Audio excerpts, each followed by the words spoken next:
Welcome to our quick overview of Latin grammar. This is meant to just introduce concepts and vocabulary so that when these words come up in your Latin books or your children's Latin books, you won't feel thrown. You'll have some recognition of what the basic concept is and can apply yourself to learning the specifics then. This is just the overview. The first thing to note when we talk about the practicalities of learning Latin grammar is that for the first several years, the main focus of grammar study, the only focus of grammar study really will be word endings, the things we stick on the end of words. Now in English, we do have some word endings. We can take this word girl here and put an S on the end of it, and you automatically know when you hear girls instead of girl, you know what the difference in meaning is and how important it is. It's interesting to notice that if I just speak, you don't have a written form, and I just say the girls, you don't know yet if it's going to turn out to be the girls went or the girl's father. You are still pending till that next word comes out to know whether that's a plural girls, making from one girl to more than one, from one girl to more than one girl, or whether that is a possessive, imagine the apostrophes in the other place there, if it is just one girl but she has a father. You don't know what that S means, but you know it means something, and your mind immediately knows there are two options, and as soon as you hear that next word, some subconscious part of your brain makes it clear which one it has to be. So we do have some of these endings in English, and we even have ones that, like in this case, are slightly ambiguous until you find out what happens. And that is the case also with some of the endings in Latin. There can be the same ending and it could give you two different possible meanings, which you'll have to get from context. English has these, but not nearly as many. In Latin, a huge amount of the work is done by word endings. And so we spend a lot of time studying the various kinds of word endings. Now, in English, if I say the wolf bit the man, and if I say the man bit the wolf, I am not changing any endings. If you see, those are the same exact words. The only difference is in the word order. And in fact, the meaning completely changes by my changing the word order. In English, we assume the subject comes first, the direct object comes after the verb. In Latin, it's not the word order that tells me who did the biting. It's actually a word ending that tells me that. So, pardon these monstrosities of English words with Latin endings stuck on them. But in Latin, I would need to say the wolf bit the man. That means that the man is now the direct object. Or the man bit the wolf. Hopefully that's clear. So now I could change the word order and still have the meaning be clear. I could say the wolf bit the man. And that does not mean that the wolf bit the man. It means the man bit the wolf. Because the minute you hear that wolfum at the beginning of a sentence, you know something is happening to a wolf. A wolf is a direct object of some action. At least that's the goal. Once you get comfortable with Latin word endings, that will just instantly tell you, oh, that's a direct object. Something's happening to this. So we call the basic, the form that man is in this bottom example, the one who's doing the subject of the sentence, we call that the nominative case. You can think that nom sort of sounds like a name, and a name is often the subject of the sentence. I'm giving you little memory examples all through this today, sometimes with pictures. But in this case, nominative, think of a name. The name is the subject of the sentence. That's the nominative case, and the direct object is in what's called the accusative case. Think of someone accusing someone else, and that you accuse that person. That person is the direct object of your accusation. So we already have two of what are called cases, and you can see how the cases affect the word endings primarily, and of course the meaning. Now, that's the basic use of those cases, the nominative for subjects and the accusative for direct objects. But they do also have other uses. For instance, accusative would be used as certain prepositions, as the object of the preposition would take the accusative case. So instead of just calling it the direct object case, it's useful to have a name for it, and we call it the accusative case. So, a case. Oh, here it says the subject is the nominative case, the direct object is the accusative case. So, a case is just a set of, a certain function, grammatically, that a word can fall into. It can be a subject. In that case, it would be the nominative case. It can be a direct object. You see the accusing hand down there, and in that case, it would be an accusative case. What other cases are there in Latin? There's one which is mostly for indirect objects. So if I give Bella the book, Bella is the indirect object. She's not the giver or the object being given. So the giver would be in the nominative, and the object being given would be in the accusative, but she is in the dative as the indirect object. The picture there you can see is a date. It's supposed to be the fruit, a date. So you can imagine giving someone a date. The someone would be in the dative case because it's the person you're giving it to. In English, we often would translate things that are in the dative case with the words to or for. Another case is used for possessives, like our original example of the girl's father. This one is called the genitive case. You might imagine each generation owning the others, because this is about ownership largely. In English, we often use of or apostrophe s in things that would, in Latin, just take a different ending and be in the genitive case. The last case that's common in Latin is used as the object of many prepositions. But it's also used for other things. But first we're just going to say that it's the ablative case, and it's often the object of prepositions. The image here, it's a little tricky. It's a table. If you take the able and think able and think of a table, I use the table because if we put something on the table, in Latin, we would need to use the ablative case. The preposition for on would take the ablative case. So the object of that preposition would be an ablative. It does have some other important uses other than object of prepositions. It's used for phrases that tell you the situation when something happened. So like if you said, these days, that you would put that phrase these days into the ablative. If also it's used for by, like how something was done. So if you want to say, he conquered them by use of force, you would just put the word force into ablative and you wouldn't need all those other words. Latin tends to pack lots of meaning tightly into one word with endings rather than using many words as English does.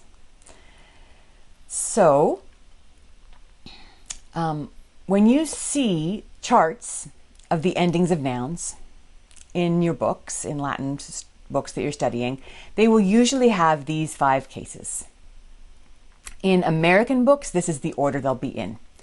In European books, including Orberg, they're in slightly different order. So you just have to look at what it often will say N, G, D, A in some order, and you can just look at the labels.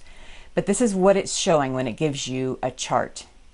There are a couple other cases that are sometimes included. One is the vocative, which you use when you say, oh husband, or any direct address to someone.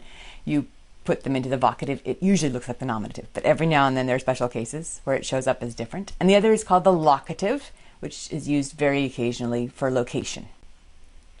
Don't worry about those right now. These are the 5 you'll always see in a chart.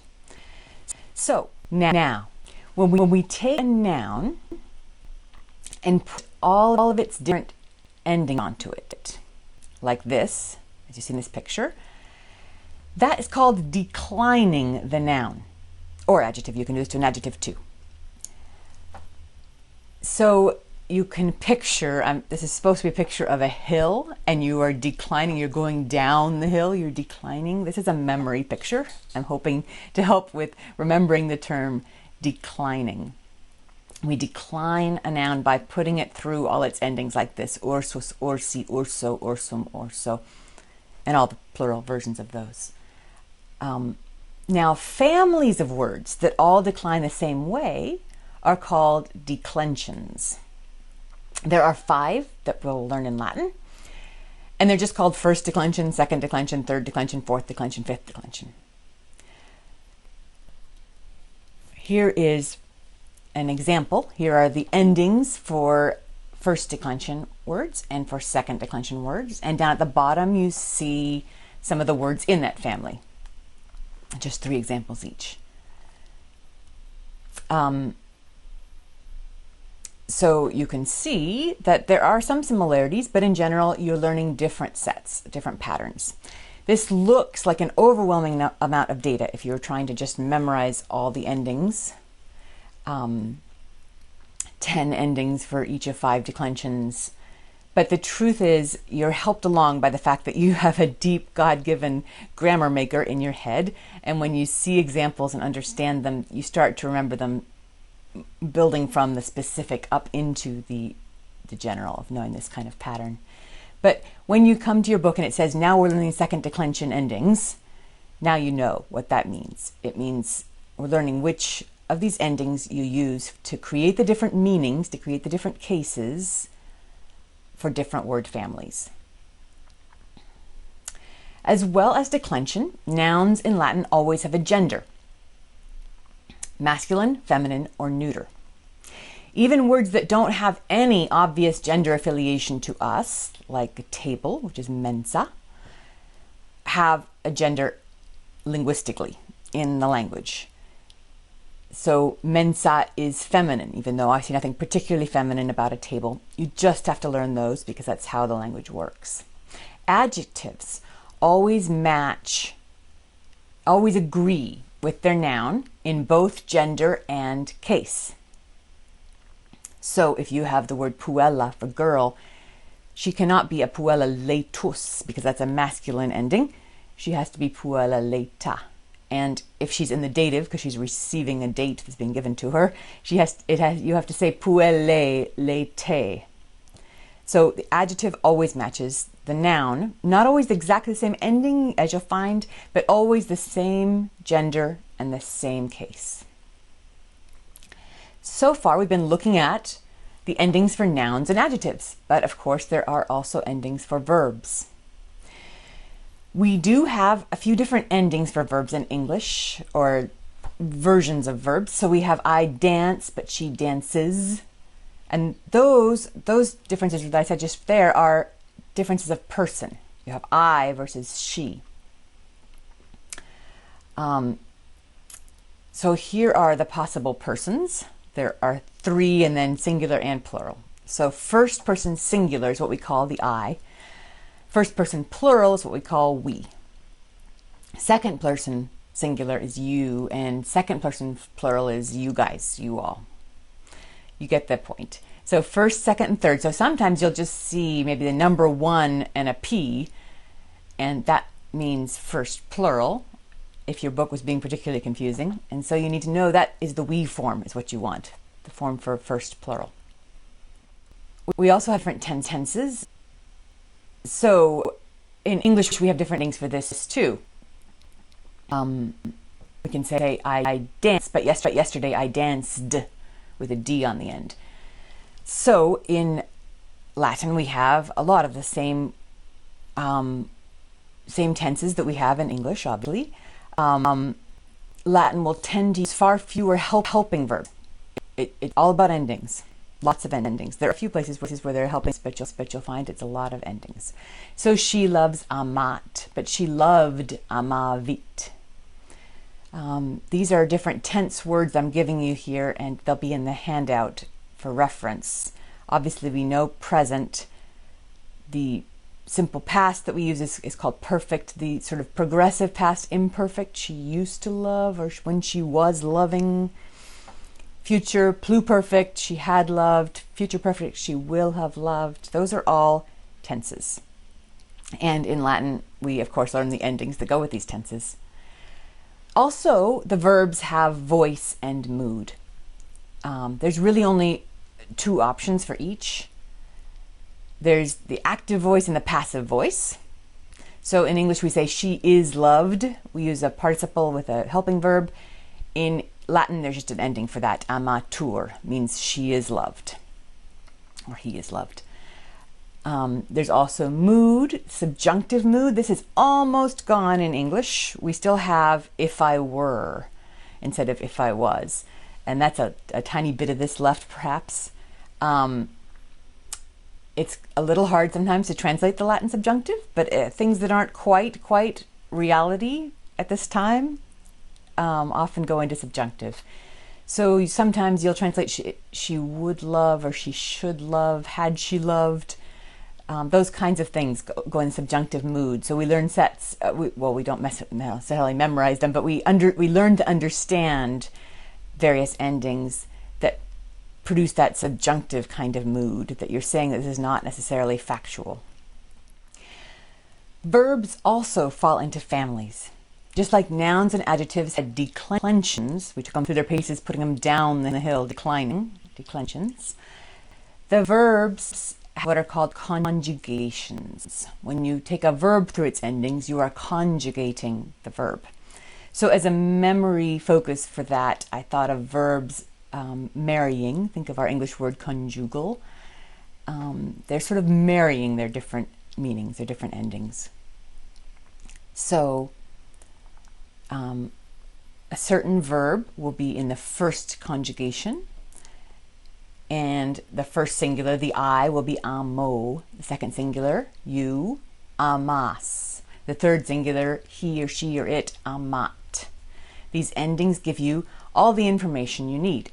In fact, they give you so much information that you don't usually need pronouns. In Latin, as we've said, there are far fewer words, more meaning packed into fewer words in Latin.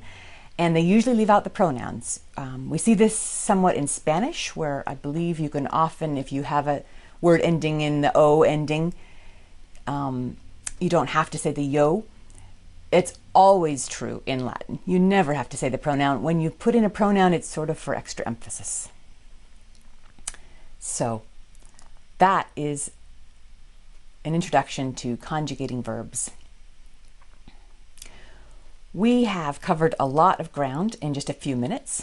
I hope you'll get the printable down below, and I hope you'll give your comments and questions in the sidebar in the chat.